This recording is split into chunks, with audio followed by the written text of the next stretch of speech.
Your mind doesn't get loud at night by accident. It gets loud because that's the only time you finally stop running. All day, you distract yourself. You scroll, you work, you talk, you laugh, you stay busy. Not because you're productive, but because staying busy keeps you from feeling. At night, the noise fades, the lights go out, the world slows down, the distractions disappear, and suddenly, your thoughts start speaking. Thoughts you avoided all day, feelings you buried under routine, questions you didn't want to face. At night, there's nowhere left to hide, so your mind begins to wander. You replay conversations, you analyze moments, you question your choices. Why did I say that? Why didn't I speak up? Why am I like this? Why do I always overthink? And the more you think, the harder it becomes to sleep. This is night overthinking, and it happens to millions of people, especially young minds. But the real question is, why? Why does your brain wait until everything is quiet to unleash everything you've been avoiding? Because during the day, you're in survival mode. Your nervous system stays alert. You're reacting, responding, protecting. But at night, your nervous system finally relaxes. And when it does, all the emotions you suppressed begin to surface. Your mind isn't trying to torture you. It's trying to process. It's trying to make sense of everything you didn't have time to feel.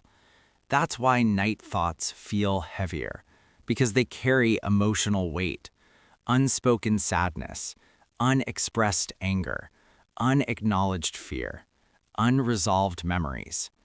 Your brain hates unfinished stories, so it replays them again and again and again until you understand, until you release, or until exhaustion finally pulls you into sleep. But for many people, sleep never fully comes because night is when self-doubt grows. You start comparing your life to everyone else's highlight reels. You think about where you should be, how much you should have achieved, who you should have become by now. And suddenly, your bed becomes a courtroom, and you become both the judge and the accused. Every mistake is replayed.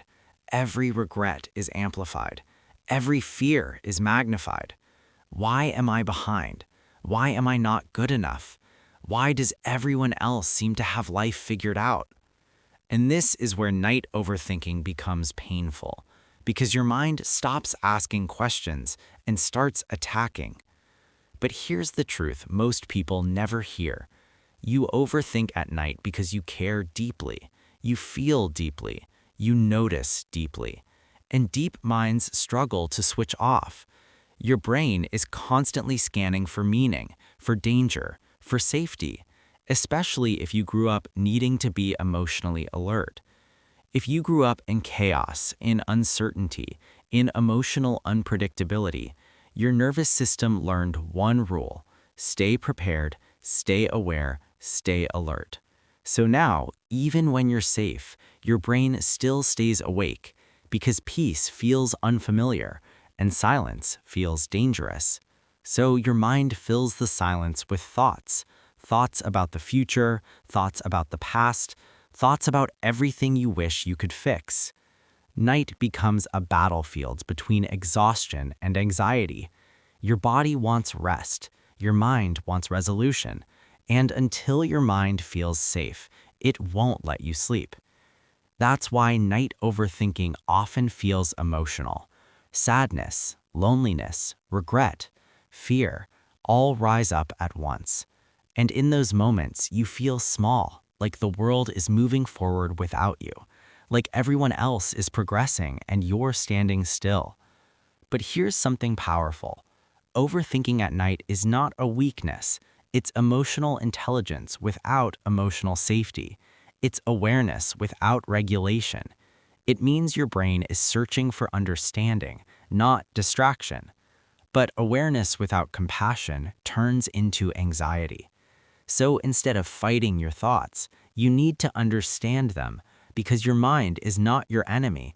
It is a scared protector. It is trying to shield you, even if it does it imperfectly. So, how do you calm a mind that never wants to sleep? You don't silence it, you soothe it. You don't tell yourself to stop thinking. You tell yourself, I am safe now. You remind your nervous system that the danger has passed, that this moment is quiet, still, safe. You slow your breathing, deep in, slow out. You let your thoughts move like clouds across the sky, not chasing them, not judging them, just observing. And slowly, your mind begins to soften, because healing begins when you stop fighting yourself. Night overthinking is not trying to hurt you, it's asking you to listen, to process, to release, to heal. And here's something even deeper. Sometimes night overthinking isn't about the present, it's about unhealed parts of your past, moments you never fully processed, words you never got to say, emotions you never felt safe expressing. So at night, your mind reopens those emotional files, not to punish you, but to finish the healing. This is why journaling before bed helps. This is why slow breathing helps. This is why silence instead of distraction eventually calms the mind, because your brain finally feels heard. You don't need to control your thoughts. You need to understand them. And when you do, night stops feeling heavy. It starts feeling peaceful. Because peace isn't the absence of thought. It's the presence of safety.